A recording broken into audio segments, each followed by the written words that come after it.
I love OBS. I just spent 25 minutes recording the upcoming update and then there's no audio because my mic. I don't know. Anyways, let's just get back to it. So now at least I know what I'm gonna talk about. So, first of all, the update comes the 22 of this month, which is pretty soon. First thing we're getting is a new KvK map called Age of Duality.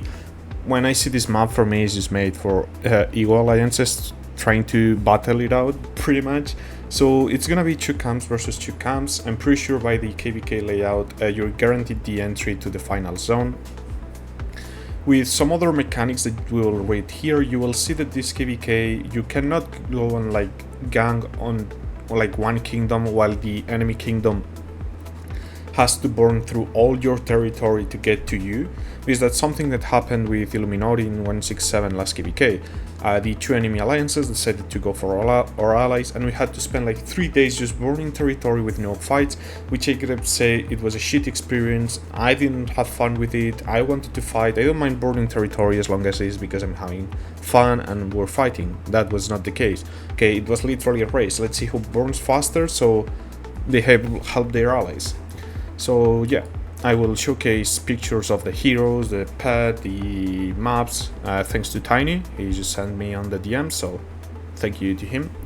So, okay, first thing that kind of worries me a bit, by the way, you will be able to choose the seats, like to make your own teams, which again, like this map for me is just made for like, I don't know, let's say EAS says they're better than Echo, they just choose one ally, Echo chooses another ally, and they just battle it out in this map. But yeah, artifact variants, I'm skeptical on this. I've been hearing different stuff, so pretty much this will allow you to have two artifacts on one march.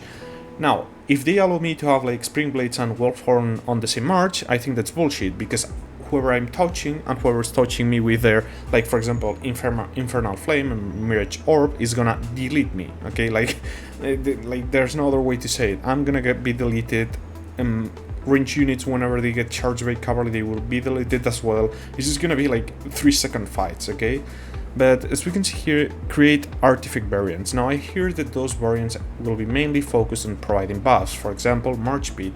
I don't know, maybe for example they can give you rage accumulation speed rather than direct damage, as most of the artifacts do. Because then again, like for example, infantry. Like, I mean, see, with infantry it will be even cool because you could mix like Downfall Shield and Spirit Bone Torque.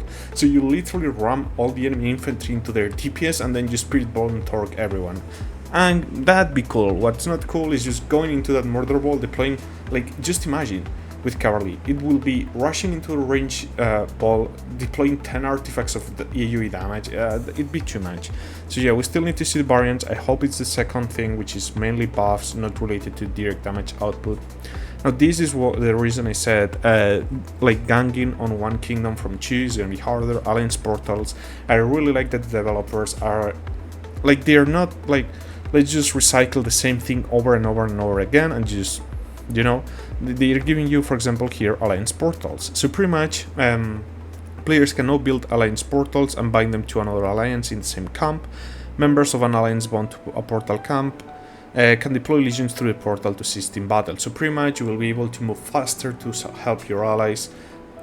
It creates one of a small issue, which is power projection, which is like, I don't know, let's say you're superior with the strategy or with building and you decide we're gonna go for that kingdom there, we build this insane amount of flags and defense so the enemy team takes longer to reach us than our allies get caught by the enemy camp.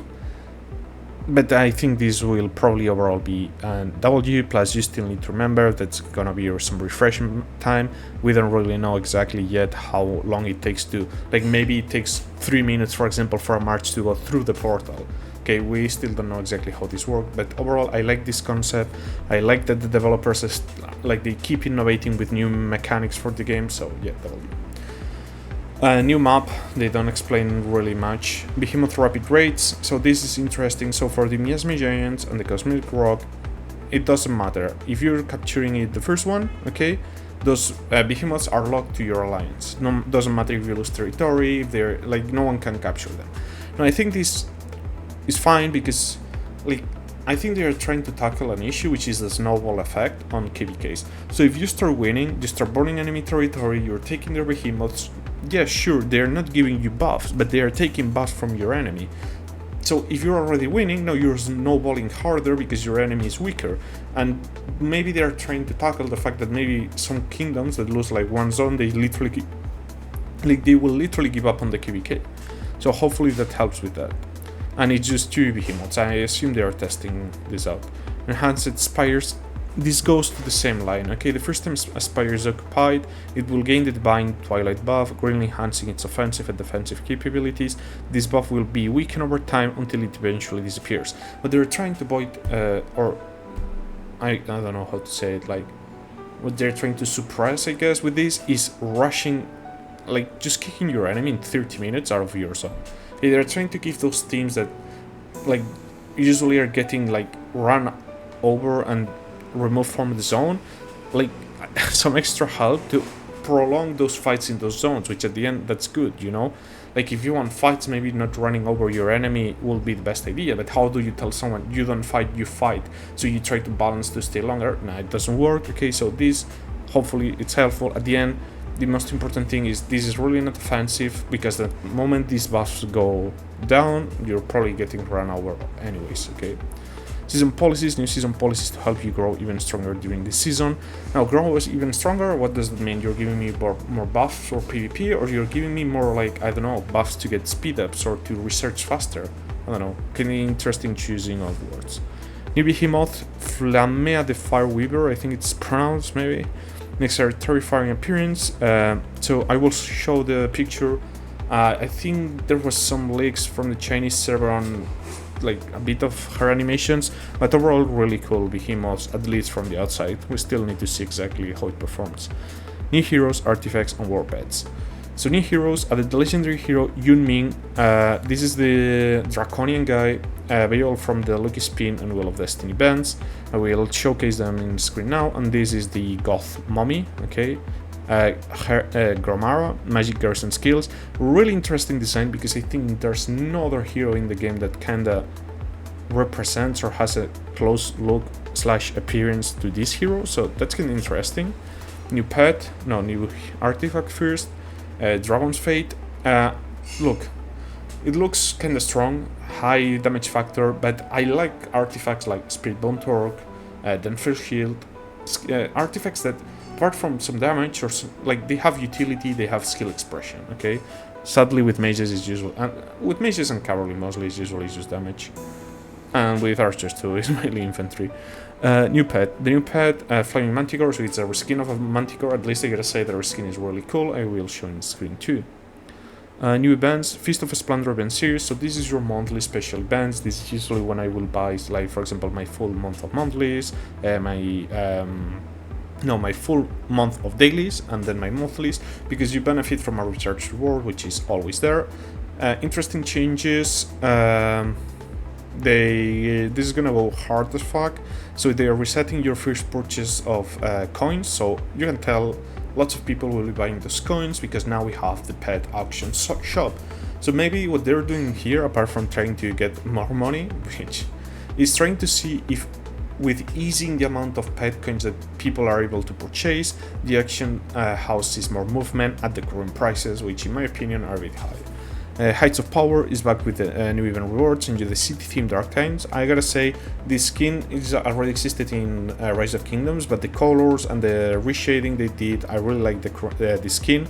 They introduced a buff that I don't think I've ever seen in Rise of Kingdoms before, which is HP bypass, which is in theory the highest, like the best way for you currently to increase your mage damage outputs, because you could say, well, 10% attack increases damage too. Yes, but 10% attack at some point, or most likely, is already hitting, I don't think much, but it's hitting some diminishing returns, while this HPI pass is nowhere near at hitting diminishing returns, so it should be in theory the highest way to increase your damage.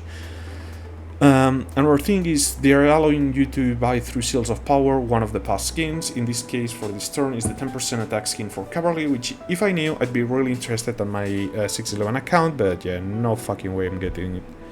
Take part in the Feast of Splendor event series to receive exclusive rewards like city theme. Okay, this usually you get X currency and you can exchange that currency for gold shards or whatever. Alongside a host of other new gameplay events, Fruit Finagle. I don't know what this is about. Okay, like maybe this is like the Melon event on Rise of Kingdoms. If that's the case, I recommend. This is full speculation, but if that's the case, you're about to get like a shit ton of resources. Okay, that event, you spam it on your farm accounts, you get insane amounts of resources. House of Destiny, complete divination lines to receive rewards. No clue what this is about. Bound Together, complete quest to receive Unity XP and grow stronger together. Now, the fact that it says stronger together, that makes me believe that this might be an event like the flower ones. Because let's be honest, that was successful as fuck, the dev knows it, they saw it in the amount of money that was spent, so maybe they're like, let's see if we can push it again and people will spend the same amount. We have to wait and see. Season system improvements, new post-season glorious return event, so the first time I read this, a bit confusing, as here it says the 7 days glorious return event will take place after the season ends. Purchase and use return seals to revive up to 90% of your dead units. 50% of units in your ossuary will still be revived as normal. When the glorious event return event becomes available, up to 95% of your dead units can be revived at the end of the season. So which one is it? Like 90% or 95%? I'm not sure on this. Most likely some type of bundle or some pop-up or something like that will give you some of those currencies. What I'm hoping to is that they come from, for example, KvK rewards. You have some way to grind some of them. For sure, if you buy bundles, you should be entitled to revive some more troops than a free-to-play. But I hope the free-to-play low spender, mid spender still can revive like maybe 75%, 70, 80% of the troops. Okay, that still will be nice. New realm merger system. Massive W. I've seen some people complain about this. Most of the people that are complaining about this is because they are alone on their kingdom, just leeching the king rewards for some gems and just messing everyone else matchmaking. Look, the game is not gonna go around you, okay? The game is for the healthy population, the healthy servers, and this is a W no matter how you see it. So they will pretty much merge low activity realms, and the stages will be journey to a new realm. After the merger, you will enter a new realm. All ownership over territory will be reset. So pretty much you need to build on your, as if you were just starting the game, pretty much. Exclusive event bonuses. Post-merger realms will hold multiple events to allow players to develop quickly and rekindle their glory. I think this is fine. If you've been on a dead kingdom, you're probably still, even after these events, like so far behind that, yeah, shouldn't even really matter. Retain alliance and starting region prioritization, so pretty much they allow you to start on the region with your teammates, so you're not spread on different places. Way of Siho improvements, improve skill casting interference for Way of Hisho. So this is something for me that they need to change. I cannot be activating PvP related buffs through a menu inside another menu. I should be able to pop them the moment I want from the screen where I am able to see my legions fighting. Improve skill casting reporting, so pretty much whenever you use Race of Remedy, you will be able to see the amount of units you healed total, and if you're using Fight and Phantoms, whenever that march dies or disappears, you'll be able to see how many merits that march gave you. Improve the dimensional duel double tap, so when casting dimensional duel to automatically cast the skill on the current target when you double tap. Again, this simplification is good, it should work with all your other skills the same way. Improve timeless treasury interface, added a new preview feature. I mean, this is whatever. I read it the first time, I was like, I don't really feel it's a huge thing. Same camp warband improvements, now this is huge. In Season 3, 5 and 6, the Warband Rally feature will be unlocked as the Augustan progresses, allowing alliances in the same camp to create or join warbands. Okay, so if you're in the same camp, you're able to do this.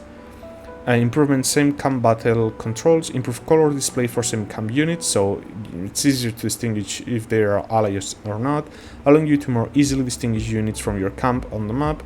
Non-hostile legions in your camp will no longer deal AoE damage to friendly units, I guess it's fine. A confirmation prompt will appear when you attack semi-camp units, preventing accidental attacks.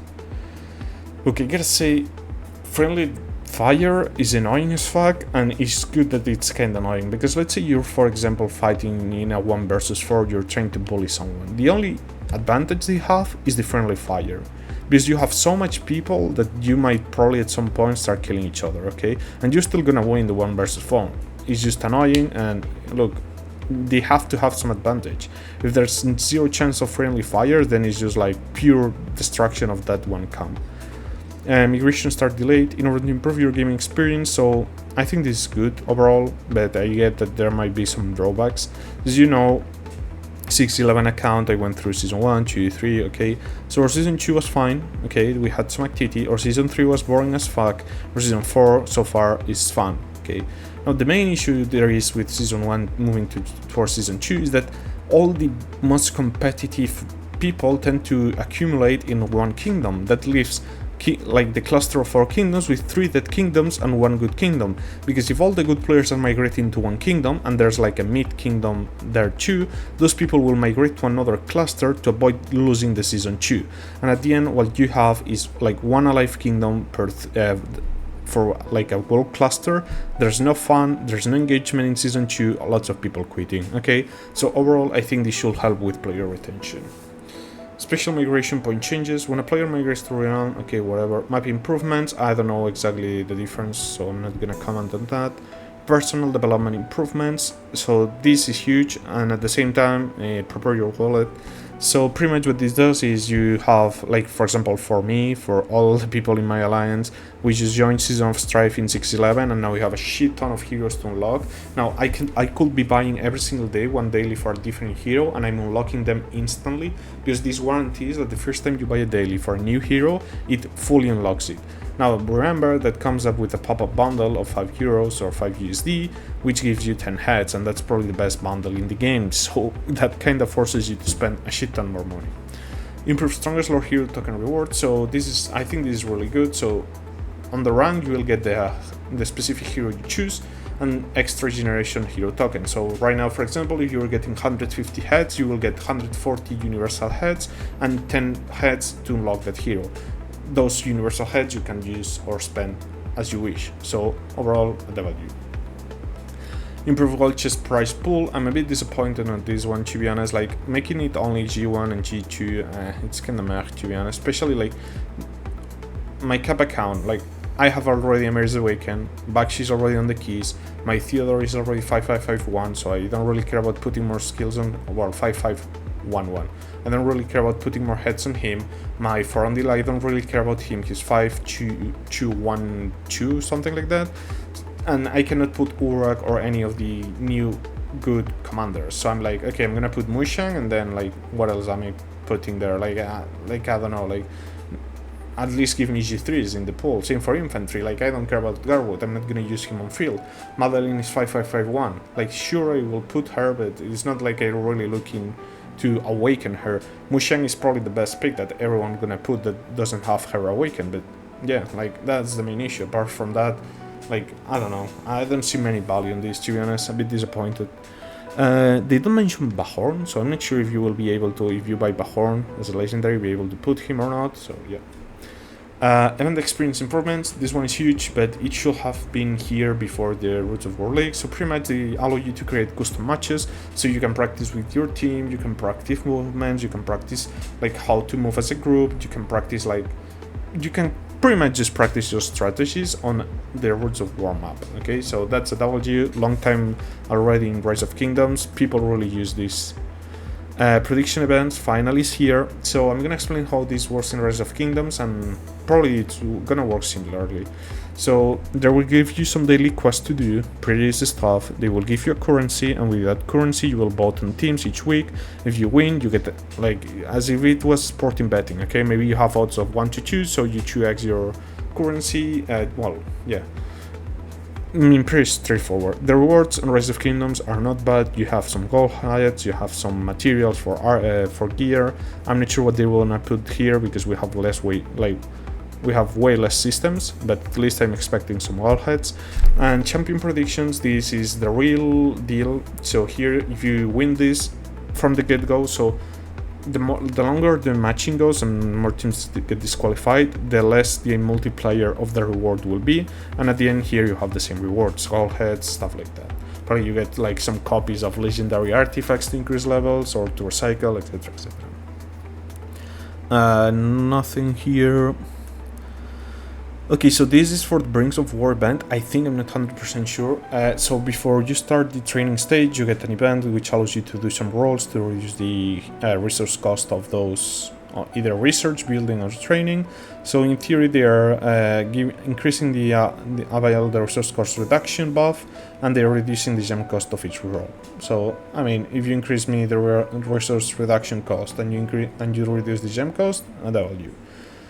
Another change for your Alliance Siege Bastions, I don't think this is really needed. Look, this is a skill issue as big as, like, I don't know.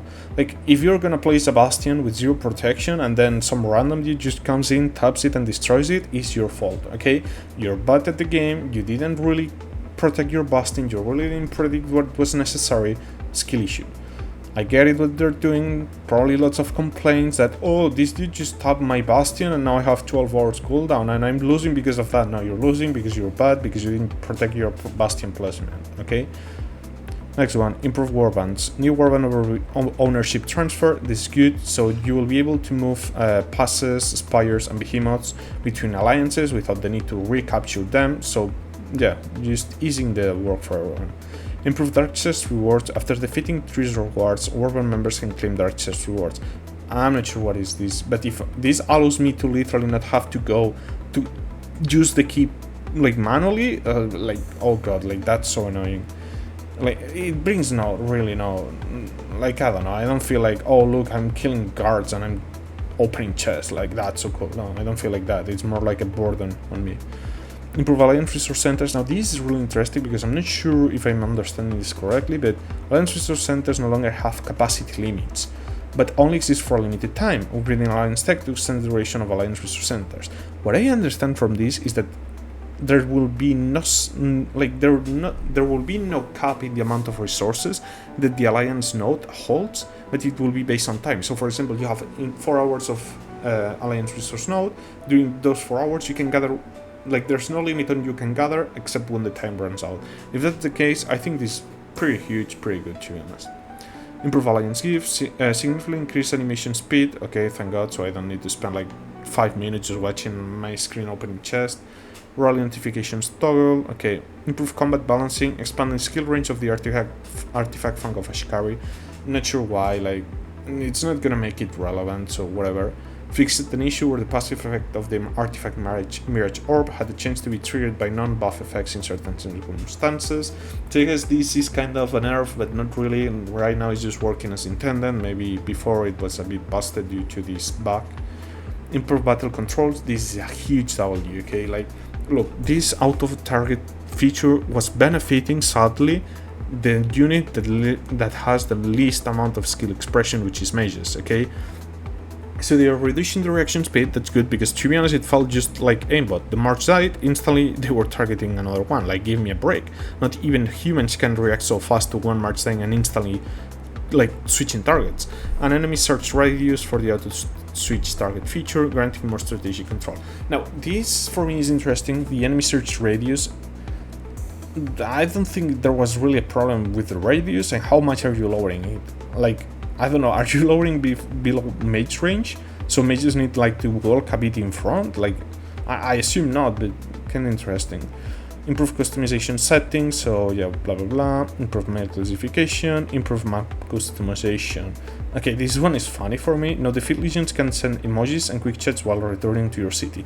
I swore I saw one specific person that I cannot remember, either in COD Discord on one of their videos, saying, oh, we need, was it Mopsy? Like, I don't know, but I saw someone was asking for this in like a troll way, and they literally added it, which is kind of crazy. But yeah, catch you in the next one.